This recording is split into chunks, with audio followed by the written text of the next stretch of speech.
Welcome to the 902 Podcast, the official podcast of the Lancaster County Sheriff's Office in Lincoln, Nebraska.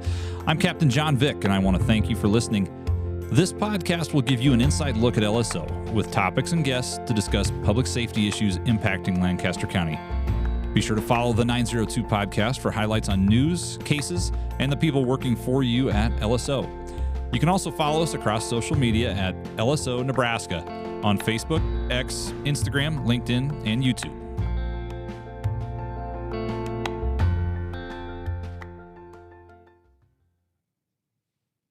Welcome to the 902 Podcast. It's good to be back in studio today. It's been a couple weeks, Sheriff. Yes. So I think we're due, and it happened that we're hiring for a technology position, so we thought it'd be a good time to bring in Aktham Ali. Aktham, thanks for being here. Hey, thanks for having me. Aktham's used to be our technology support technician. Now you are our LSO technology manager, recently promoted. Congratulations. Thank you. So we're going to have Aktham here to talk about all things LSO technology. But Sheriff Wagner in the house, thanks for being here, Sheriff. You're welcome. It's great to be here. Chief Deputy Houchin. I can give you a historical perspective on technology. I can't wait for that. That's going to be so exciting and riveting. We've been throwing dagger eyes around the studio at each other here, so I don't, technology it spans all ages, all generations. It's going to be fun. Well, it is amazing, though, probably in the last 10 years, how much more fast it's been growing than probably the first 20 years of my career. Oh, yeah. It's amazing how it has changed so rapidly. Well, I couldn't imagine what it's like for you, sir. We're on. Thank you. We're on pins and needles for this. Before we get there, though, Aktham, I want to talk to you. And we usually give all of our guests an opportunity just to kind of give a little background on them. So, introduce yourself to our audience. Where are you from? Where'd you attend school? And how did you get involved in technology? Okay. Well, thank you guys for having me. My name is Aktham Ali from here in Lincoln, Nebraska. I attended University of Nebraska Kearney. Yeah. So I am a Loper. I also attended middle school and high school here. Is it Go Lopers? Is that how you say it? I think so. It's just a Go Lopers? It's just Lopers. Yeah, Okay. Go Lopers. And I am a Northeast Rocket. All right. So, yeah, it's the part of town where my house is still. My dad's house is still out there. I live in Southwest Lincoln now. And I've become interested in technology since I was a little kid, Okay. You start with just using the computer at home. Mm-hmm. My dad just bought a computer, and then you just kind of mess around and play. It was Windows 95 was my first operating system. Okay. So kind of, the old GUI and whatnot, the graphical user interface. Yes. It didn't start 3.1 or DOS or anything like that. So that's where I started. I was a DOS kid, and I had to have like the extension written down whenever I would want to start a game or something. So yes, actually, to launch some games back then, you had to use MS-DOS, and you'd have to type out everything. So I used to have notes and everything. So was it gaming stuff that you kind of got into with the computer first? What was it?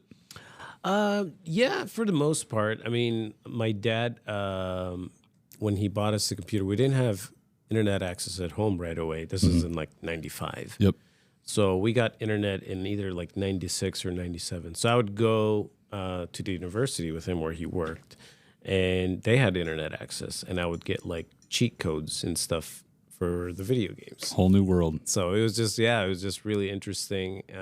So what games? Like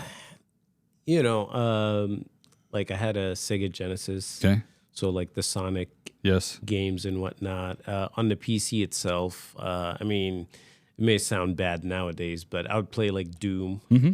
But, the graphics were nowhere near as realistic as they are today. Oh, yeah. So you just kind of had to use your imagination. For sure. Back in those days. Doom. What else? I played Pong. There you go. Oh, there you go. Yeah. I don't know if that I played has Solitaire. Any. Yes. Yeah, I don't know okay. if that has any cheat codes. I mean, they've, I think it changed to Spider Solitaire. Well, but have you played that one? Yes, I have. Okay. I have. See? Nice. So eventually, though, then gaming kind of took on, you went to college and you get your degree. Was it technology related degree? Yes. Okay. It's telecom management. So when did that light bulb kind of turn on that, hey, I can use this technology stuff for maybe a career someday? Well, just in general, I just like techie stuff since I was a kid. So I was the free tech support for the family, as you can imagine. Yeah. So anytime like somebody had a problem with like even a VCR or getting their channel to work or even TVs or the electronics in the car or whatnot, I was always fascinated and I always loved to mess around and figure out what's going I'm just on. glad to know that we're not the only ones that have used you for that because apparently his family has been using That's you. right. Yeah. Yep. Even now, like we have a family group chat. If somebody has any problems, they'll send me a message and say, "Hey, what should I do about this?" Or "What do you think about this?" Or "I would need a new laptop. What should I get?" So how the heck did that then lead you to law enforcement here at the Lancaster County Sheriff's Office? Well, I am one of the few IT people who doesn't like to job hop. So in general, That's good for us. It's good for LSO, yes, because in general they say in the IT field you should move on to a new job after about 2 years is kind of the average. So that's actually like advice. Yeah, because once you learn everything, Okay. you're not learning anything. You're at that point you're kind of Stagnant. stagnating. Okay. Correct. You're not really progressing. You're not learning anything new. You're just clocking in, clocking out. Yeah. You're just kind of in this. You're in a comfort zone. You're not going anywhere. So it's kind of Okay. not good. So All right. but I'm one of those where if you're stick around and you are pretty comfortable. Sure. So it's just been kind of a different approach for me. So I've only had 3 jobs that are IT related. Yep. My internship was at a major clothing store. Mm-hmm. I was not in the clothing store, but I was in their like main office. Yes. So I was in their IT, and then I worked for another company that was kind of just to get my foot in the door. Yep. My first real job outside of internship, and that was sort of like a call center environment. Okay. And after that, I actually went to a manufacturing plant. All right. And so I was at the call center for about 4 or 5 years, and then the manufacturing plant about 5 or 6 years. Yeah. So it's just that you pick up every environment's a little bit different. I never worked at a hospital, but I'm sure if I worked at a hospital in their IT, they have their own rules and regulations. Oh, sure. Like HIPAA, for example, that you would, it's a completely different environment. It's just so flexible. The technology is the technology, but the way that it's deployed Absolutely. in every so when you saw the job, because I was involved in your hiring process. Correct. So and hopefully Ben, I think I'm happy how it worked out. Well, the jury's still out, but we'll see. Right now. Okay, all right. Yep. But so far, so good. We'll keep him around. Yes. Right. So so you saw the job ad for us.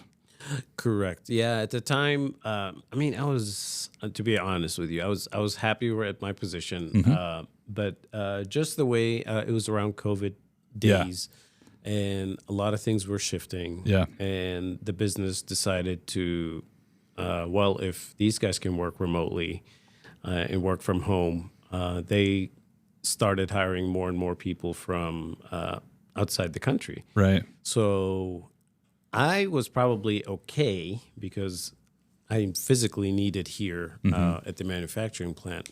But my team, some of them were 100% remote.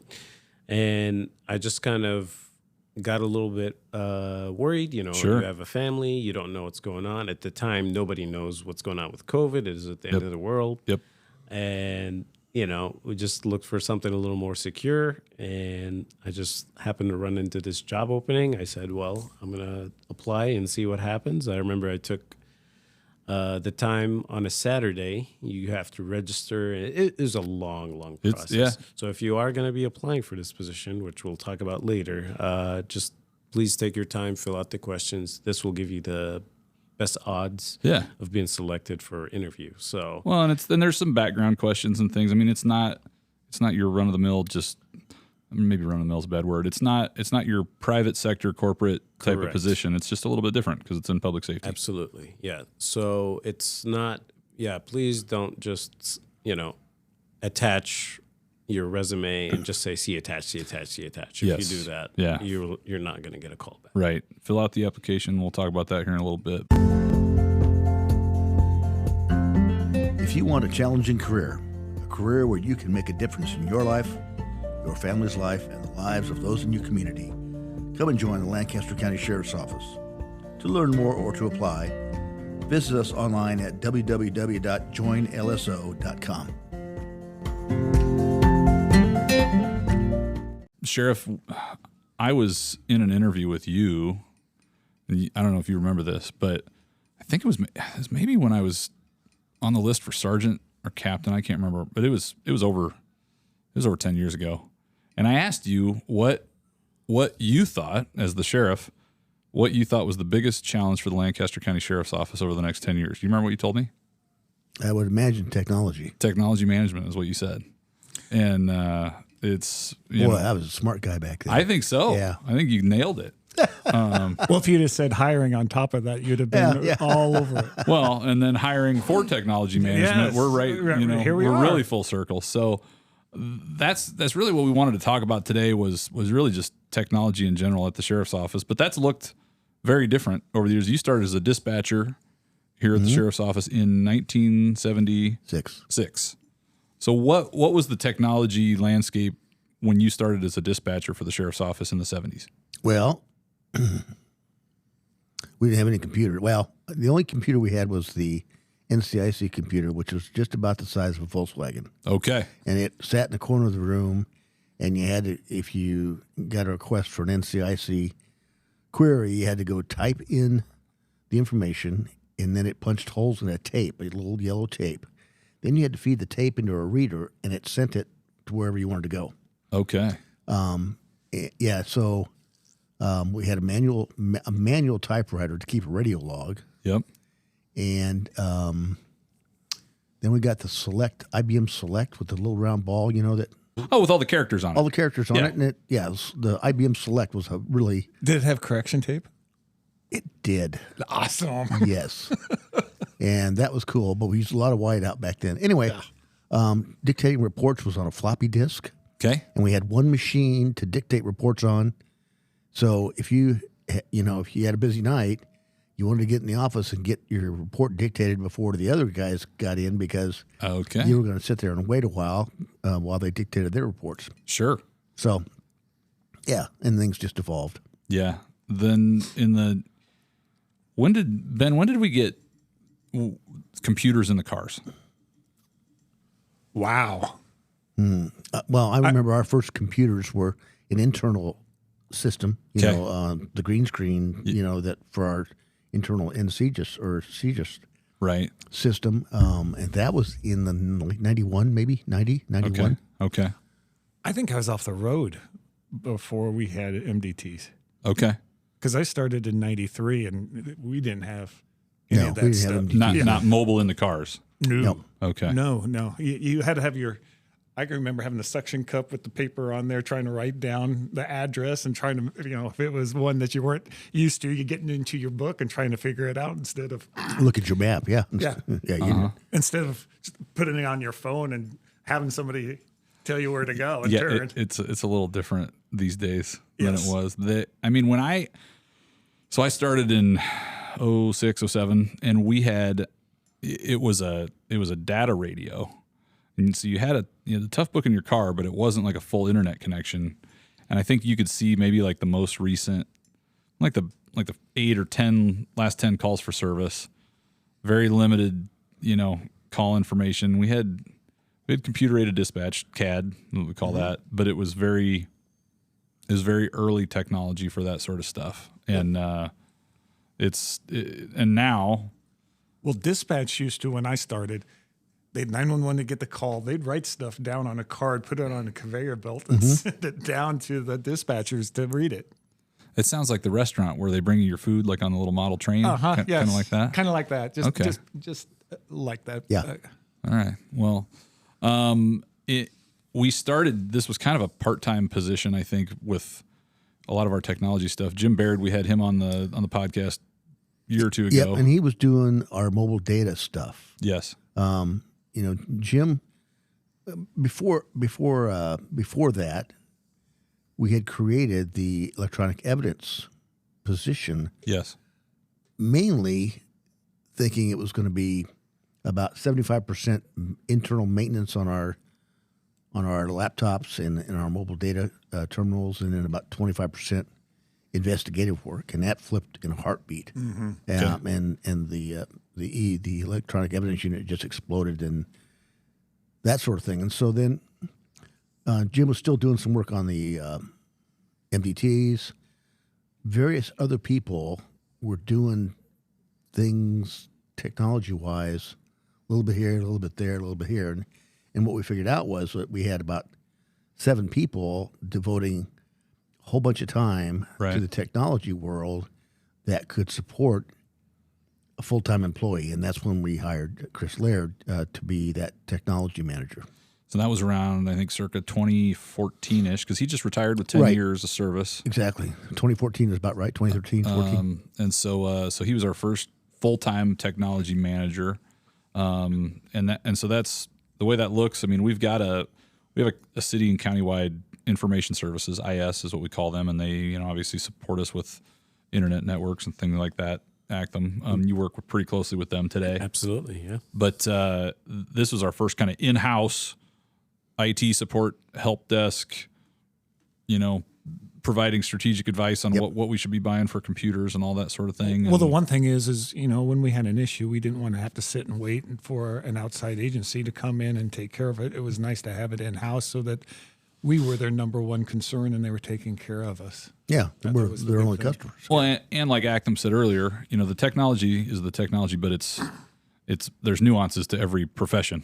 And so somebody that can kind of apply that for our mission became important. So I think it was around the time that we started with body cameras, and that was 2021. Yeah, 21 is when you started, and it was probably probably about 20 project. as we were starting to look for the extra bodies to help around Chris. that. Yeah, because it was going to be too much for one person to do all of the desktop computers and all the things, and then we're adding an entire a fleet of mobile technology on top of it with body worn cameras. So we created the tech support position, the tech support technician. Is that correct? Is that the name? Yep, technical support technician. Okay, so and that was really with that body camera, and I think we kind of split it into 2 lanes a little bit, kind of the in-house, hardware, and then the mobile hardware stuff. Is that still kind of, well, you're a one-man shop right now because we're looking to hire somebody. That is correct.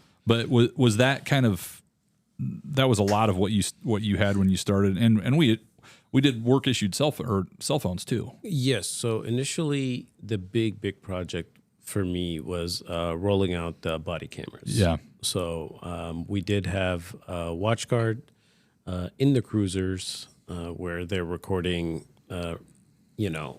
Anytime somebody gets pulled over, anytime there's an accident, any of that, you manually have to click on record. Yep. And then it's recording.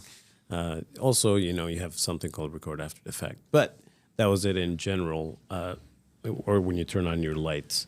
But when I came on, the idea was we need to have body cameras. Yep. So that was my big project. Somebody from WatchGuard came out here.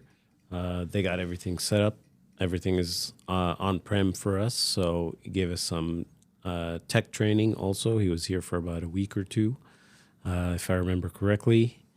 And from there, I just did some cross-training with the old IT manager. It's just once it's up and running, getting it up and running was really the hard part. The big lift, yeah. Correct. But once it's up and running, you just kind of have to maintain it and, do the training to the deputies. And, of course, we have 3 different shifts. So mornings and evenings, those were a little bit easier. The overnights I had to come in and kind of give them their training and how to use it and how to upload the video and so on and so forth. And it's just been a really nice journey for me over here. Yeah. Well, so that's what kind of brought you to us, was that project. But now our in-house technology that went from kind of nobody, then went to a part-time person, then one full-time person. Now it's a two-person shop.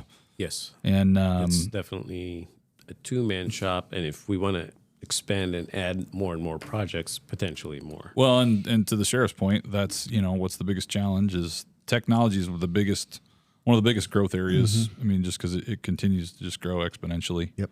With so many different things that we're doing. So we'll see what the future brings. But right now we've got a technology manager, which is the position that you just moved into, and then our technology support technician that work hand in hand with deputies, with professional support staff. So talk to us a little bit about just the day-to-day, like what's the, the scope of technology that you're touching on any given day beyond body cameras now? So obviously just kind of, it's a mix. Like I said, it depends on your environment. The environment here at LSO or any law enforcement is, you'd come into the office. We don't have any internal ticketing system. So anybody's obviously welcome to just walk up to the door and say, hey, my cruiser is having an issue with this, Or hey, I can't get my computer to log on. Yeah, I'm not able to log on, or my password. That's a common one. If somebody forgets their password, or people here have so many logins, so about 5 or 6 different logins, and sometimes it's easy to confuse what your username and what your password is. Yep. So obviously that's something you're going to run into first thing you come in the morning. You put out the fires. Yes, right? Exactly. Yeah. Monday mornings can be a little bit rough because a lot of stuff can happen over the weekend. And I guess we're kind of at the size. It seems like we're right at that tipping point where we're small enough that you can have that open door policy. Correct. But we're just at that tipping point where, and this is the position that you're moving into, manager kind of strategy wise. Do you think that we'll need an in-house ticketing system at some point? What we currently, not necessarily. I don't think we're big enough yet. Okay. Currently, we like emails. Yes. Because that's just something we can always go back to. Yep. So anytime, I always prefer email. Phone call and walking up is perfectly fine. We have a whiteboard. We will write down the issues that are not in the email. The email is just always just nice to go back. You can always just do a quick search and see what's going on and what you're working on. And it's also a nice way for me as a supervisor now to track what, the technician is working on. Because, we have a shared mailbox. Yep. And then we have like our own boxes within that. And then I can see, so-and-so is working on this and he has this many emails, so I know he's working on these issues. He or she is working on these issues. So the same thing for me. If I grab some emails, then you're aware of, these are my work in progress, and then I'll drop them in complete when I'm done, for example. So you're dealing with password stuff locally. We've, like any other office, we've got, desktop computers, we've got printers, you've peripherals. Got hardware, you've got software, you've got printers, like you said, your printer jams, printer. We called you about the owl the other day. Correct. The owl camera. We have a camera. And we have printers in every car. Every patrol car has a printer. That's true. Now that we have electronic citations, that's been a whole nother. Correct. We have a brother printer inside the cruiser. The cruiser is essentially, for those that don't know, it's essentially a mobile office at this point, especially with the MDT. Okay, so I think we were talking about the mobile office thing, but real life, and we didn't plan this, but we just had a technology issue. We did. And Actum fixed it. They did. I did fix it. He plugged it back in. Yeah, it was I a proved miracle. myself. What a smart guy. I know. It's amazing. I've never had this happen before. We will not identify the culprit of Sorry. Shall remain nameless. You'd be surprised how many things get fixed by just unplugging and plugging back in. That's the secret. That is that's what they taught. That is a vast Turn it majority on, of turn things. it off, Yeah. turn it back on. Did you try kicking it? Yes. If all you have is a hammer, everything's a nail, right? Yes, exactly. So we were talking about, our cruisers are essentially mobile offices these days. They've got printers in them. They've got, because we do our citations, we don't even handwrite anymore. We do electronic citations now. Yes. Deputies, and I've experienced this firsthand. It's very nice if a motorist has their physical driver's license and their physical registration. You can scan because those. I can scan it now, and it just populates all the stuff right into the electronic system for me. And that's no more data entry. Right, So that's really nice. So that's awesome. And that's for crash forms and all sorts of stuff. So that's a huge time saver. What's so funny though is when these kids, as I will call them, lose their computer, it goes down and they can't do it. They don't even think they can do the job anymore. And yes, we never had that stuff. No. And I mean the eyes got really big. Like speaking from field training, when if you told the recruit, hey, we're not going to use the computer on this call, and you close the lid and you set out the notepad, and it's like, okay, this is going to be different. But that's just the world that we live in. Right. Like before we had the printers in the car, I had an accordion file of like different forms that we would use. I'd print them off the office. Yep. So if it was a consent form, or if it was this dog bite forms, all of that and stuff. I had a little suitcase in the back of the car, and I had the accordion file, and I'd pull it out, and here's it. Now you can just print it off your computer from your car. Yeah, it's really that's the whole point of technology, is to make our lives a little bit easier and more efficient. Yeah. So yeah, I mean it's really nice. I'm very fortunate. Captain Vic and I are both millennials, so we obviously were. I think of us as we were exposed to, like, we didn't grow up with cell phones as they are today, so right. we struggled a little bit, of course, compared to we're like Xennials. Because we're in the Midwest. Compared to others, we did struggle a little bit because we went from dial-up to broadband. Yes.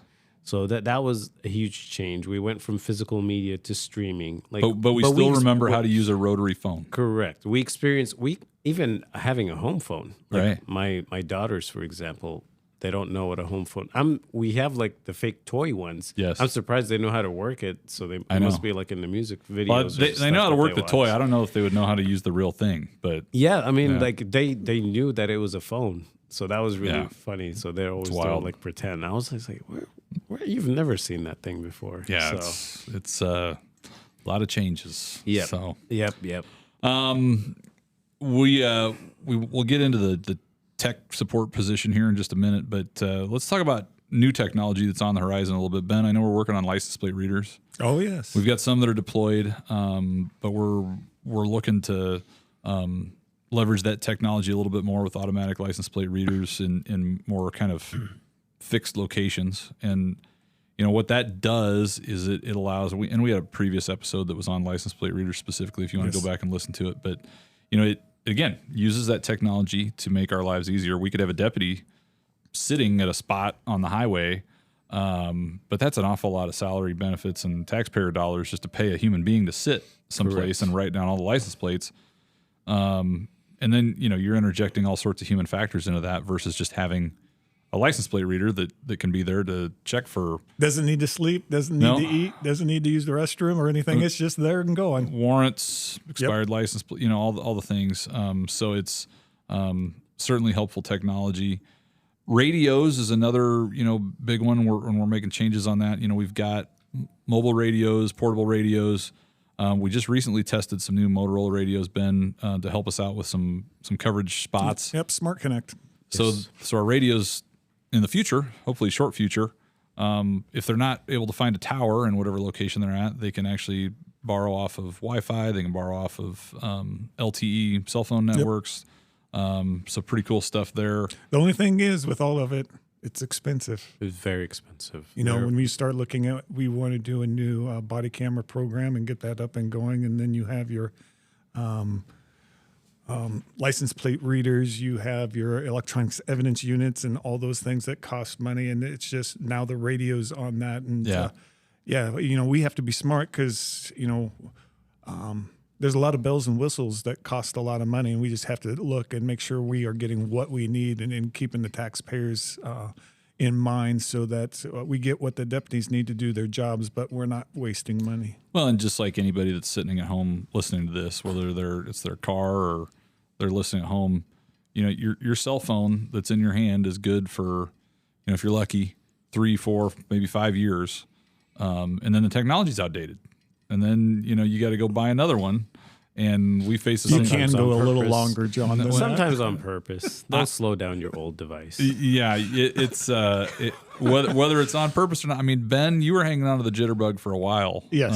The flip phone. But I did that, and then I held on to my 5 until it died, and my 8, and it just every time they die, it makes me sad. But it's the same stuff that people find at home with technology. The same stuff we deal with in public safety, just in a bigger scope, bigger scale. The bigger family you have, the more those things cost, and you got to keep it in mind. And we got a family of about 100 or so, and so it just it's just the way that the world works these days. So, other stuff that's out there, and not saying this is getting dumped on you, Actham, but I've got a buddy out in California, and they're starting to get into the drones as first responders. And so they have. Oh yeah. So they send a drone out before they send an officer out. Well, they're connected. They're to the cars, or they're placed in the city. Or the dispatch or whatever. And so they actually have a little hub like on the roof of their building where it flips open and then it launches a drone to go and get eyes on before the cops on the streets get there. And then in their computers they can see what they're driving into. And it's amazing. Supervisors can see it, So it just. The technology just continues to evolve, and it's getting pretty crazy. But I did want to ask you, the big talk, now is about artificial intelligence, AI. And so I've had that for years. Have you? Hey, I'm ahead of the game. This is great. We're going to be able to use, you're going to be able to contribute to the future of law enforcement with AI. Okay. But what does that look like? How do you think that plays into us? Some of the demos that I've seen are quite impressive, actually.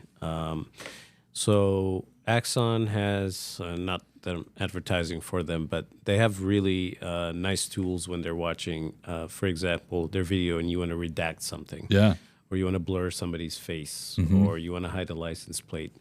It can automatically do that. You could just point to it throughout the video. You don't have to go frame by frame and do it manually. It'll go ahead and do that. It'll also pick up who's speaking.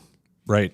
And it'll say like speaker 1 or speaker 2, which is really nice. Right now we have a more primitive version, kind of even I think on your iPhones with Apple Intelligence, where if you record an interview, for example, it'll record everything that it hears, but it can't distinguish that there are 2 different people speaking. Mm-hmm. So it'll just give you like a wall of text. Yep.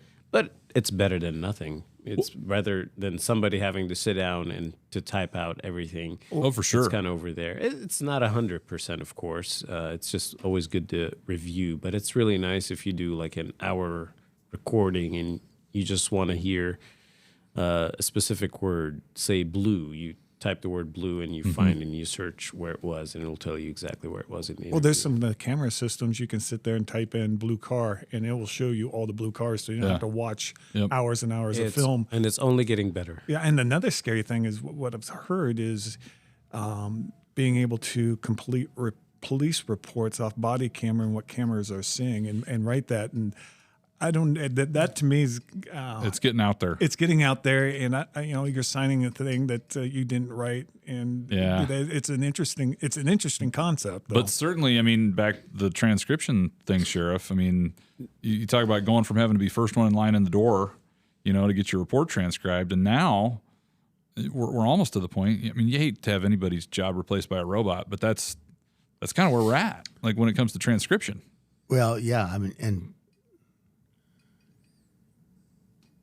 I think we're at the point now where deputies can dictate Yeah. a report, and it can be typed Yes. and then reviewed for errors or whatever the case may be for Yeah. accuracy. But we're We're really close. I mean, we even use AI for this podcast. I mean, when it comes to like the transcriptions that you read, if you're watching this podcast on Spotify, for example, the transcript that you're seeing is generated by AI, and it identifies different speakers and yeah. And just to be clear, we're not using any tools like ChatGPT or anything where the data is mined. We would use, of course, a CGIS compliant Correct AI, yes, such as Exxon or any of the other. The scary thing is somebody that's very not techie can destroy it by just unplugging it really quick. Yeah, it brings us to our knees by kicking a cord. Yes, yep, that's all you have to do is unplug. So, well, before we go, we do want to talk about this tech support technician position. It's currently out there. It's open right now. It's open through February 9th. Yes, till this Sunday. And so, again, this is a job that you just did for the last several years. So you're very familiar with it. It's a great position. It's a wonderful agency, honestly, to work in. So great bosses, right? Great bosses, sure. Yeah. I don't want to exaggerate or anything. As long as they're not around an extension cord. Yes, exactly. So if you feel you're a good fit or you know anybody who's a good fit, I do encourage you to drop an application, join LSO.com. It's also on government jobs. Go ahead and drop in an application. Take your time, fill it out. Yeah. And once it is scored and it comes to me, we'll do a phone interview, and then we'll just kind of do the process. There'll be several interviews. So yeah, and that's a great time. We obviously encourage people to check out our website, check out social media to learn a little bit more about us. We say this with deputies, we say this with professional staff. Somebody can be a great fit for us, but if we're not a good fit for them, it's not going to work. That's correct. So it's got to be a two-way street. And, I'll agree with you. I love working here, and I think it's great opportunities for anybody.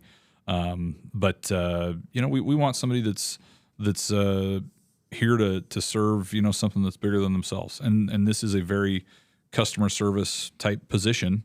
You're directly supporting people here at the sheriff's office so that they can get the mission done. But the other cool thing about it is that you, in this role, are directly contributing to public safety in our community. And directly, and you're you can very easily draw that, right? And you are repairing, you are troubleshooting, you are helping the deputy, and you're going to speak to them on their level. For example, you're going to have the techie deputies, you're going to have ones that are not so techie, so you have to have that ability to communicate with them. So yeah.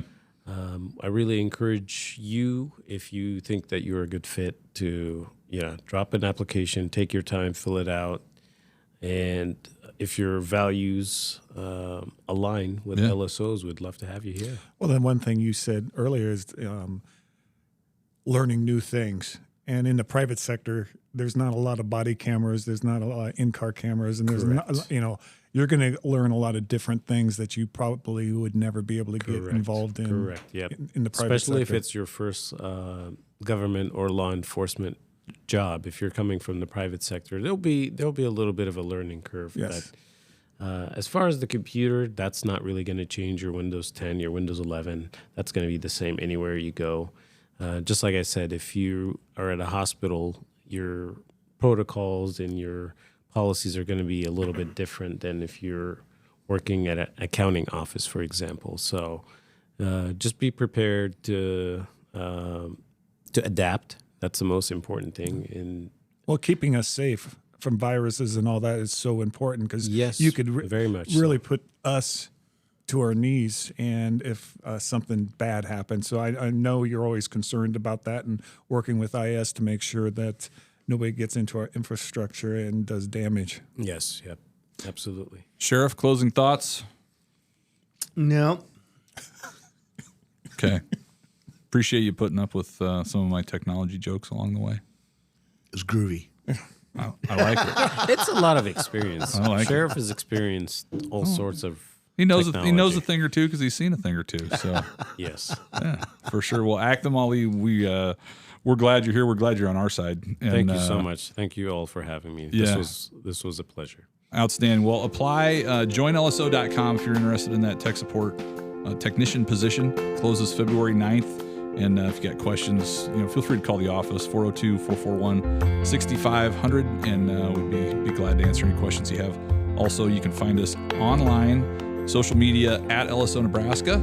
Be sure to subscribe to the 902 podcast on Spotify, Apple, or wherever you enjoy listening to podcasts. And you can also shoot us an email, lso@lancaster.ne.gov, with any questions about the show, about hiring opportunities. And again, technology support technician position is open through February 9th. We'd love to talk to you. Have a good one. And we're always hiring deputies. Deputies too. And we are hiring once a month now We are. for deputies at joinlso.com. So yeah, just check out that website. It's got all of our timelines and information about all the hiring opportunities we have here. And yeah, we'd love to see you. Catch you next time on an episode of the 902 podcast. Thanks for listening. Thank you.